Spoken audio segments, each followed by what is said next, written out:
Il est bien connu que la jalousie peut s'insinuer entre les individus, un enseignement tiré de l'histoire de Youssouf alayhi salam. Dans cette histoire, le père de Youssouf alayhi salam lui conseille de garder son rêve secret pour éviter l'envie de ses frères.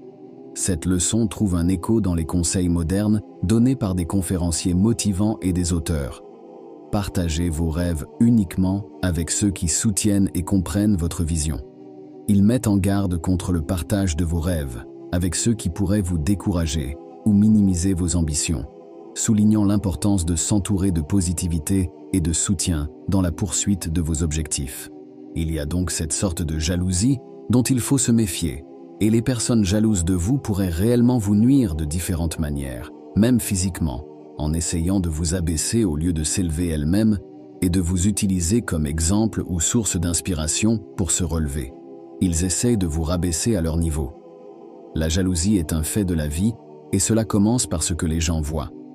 Ils vous voient avec quelque chose de nouveau, ils voient que vous avez l'air bien, ils voient que vous avez quelque chose de bien et ils commencent à devenir jaloux.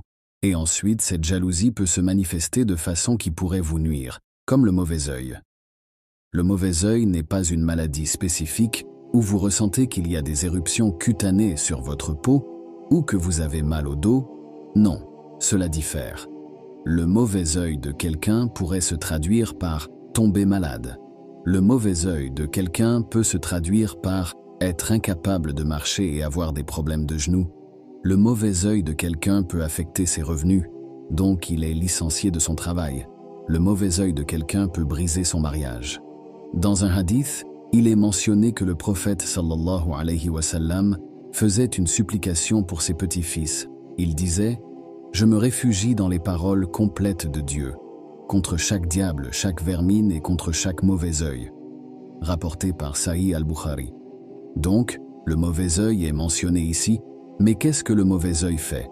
Est-ce le regard de la jalousie dont nous devons nous réfugier, comme cela est mentionné dans la sourate Al-Falaq, où nous demandons la protection d'Allah contre chaque personne jalouse. Parfois, nous lisons dans la rubrique des faits divers des journaux des histoires de personnes qui se tuent les unes les autres à cause de la jalousie.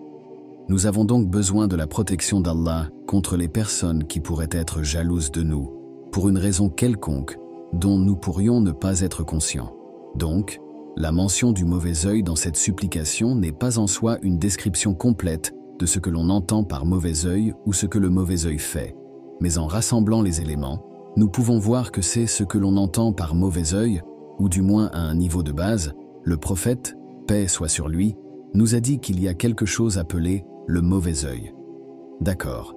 Maintenant, selon le hadith de Bukhari, il y a une chose claire ici où le prophète sallallahu alayhi wa sallam dit « Il y a quelque chose du mauvais œil ». Maintenant, ce que je veux faire ici, c'est vous parler du mauvais œil, et aussi comment s'assurer que le mauvais œil ne rend pas les choses difficiles pour vous ou ne vous affecte pas. Pour cela, la première chose que vous devez comprendre, c'est que lorsque les gens regardent quelque chose et sont impressionnés par cela, ce qui se passe ici, c'est qu'ils sont impressionnés par quelque chose sur cette terre, quelque chose qui est probablement temporaire, quelque chose qui ne durera jamais éternellement, et quelque chose qui en soi, comme s'il s'agit d'un être humain et de son excellence ou de sa compétence, quelque chose qui en soi n'a pas vraiment de pouvoir réel.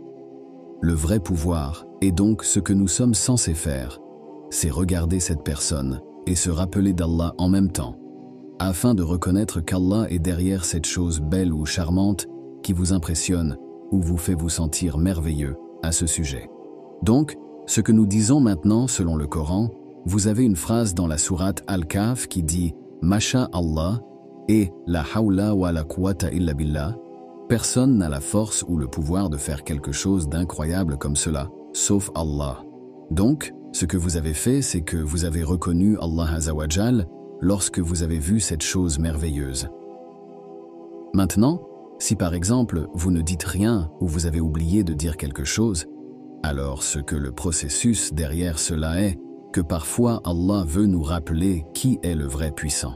Donc ce qui se passe, c'est que si vous êtes impressionné par quelqu'un ou sa compétence ou autre chose et que vous dites juste que vous savez, vous regardez juste cela et vous êtes impressionné par cela et vous ne dites aucune autre phrase, vous ne vous souvenez pas d'Allah, vous ne vous souvenez pas d'Allah, Alors ce qui pourrait arriver, c'est qu'Allah Azzawajal veut vous montrer qui est le véritable puissant et qui est celui qui a donné cette chose merveilleuse.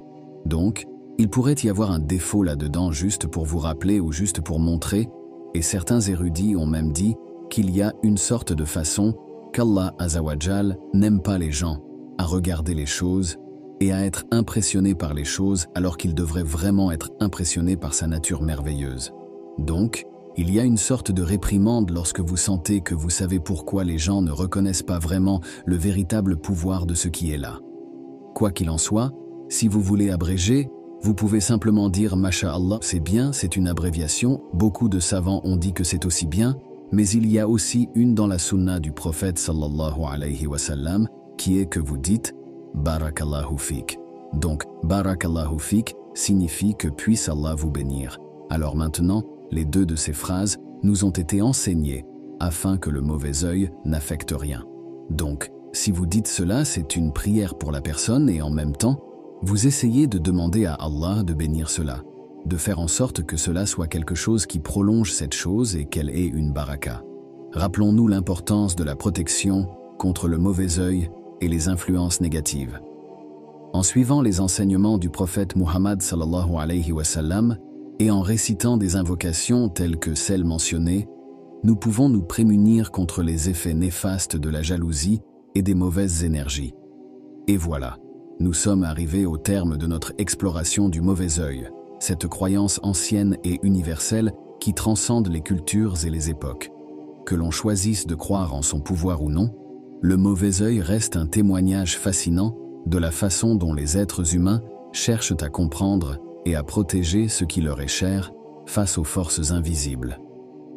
Que la paix et les bénédictions d'Allah soient sur vous.